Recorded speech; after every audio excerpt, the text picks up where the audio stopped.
గురువును దైవంతో సమానంగా భావించి ఈ సమాజంలో ఒక ఉపాధ్యాయుడు తన వృత్తికే కళంకం తెచ్చాడు. విద్యాబుద్ధులు నేర్పాల్సిన చోటే విద్యార్థినిపై కన్నేసి కీచకుండా ప్రవర్తించాడు.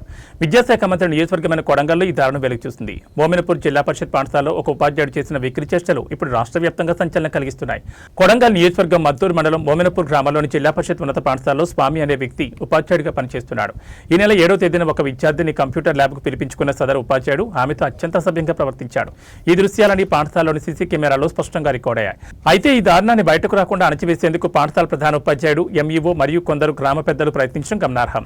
బాధితురాలకు న్యాయం చేయాల్సింది పోయి నిందితుని కాపాడేందుకు వారు రంగంలోకి దిగడంపై తీవ్ర విమర్శలు వెలువెత్తున్నాయి.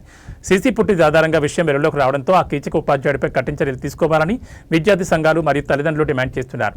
స్వయంగా విద్యాశాఖ మంత్రి నియోజకవర్గంలోని ఇలాంటి ఘటన జరగడంపై ప్రభుత్వం ఏ విధంగా స్పందిస్తుందో వేచి చూడాలి. బాధ్యులైన ఉపాధ్యాయుడితో పాటు విషయాన్ని దాచిపెట్టిన అధికారులపై కూడా చర్యలు తీసుకోవాలని ప్రజలు కోరుతున్నారు.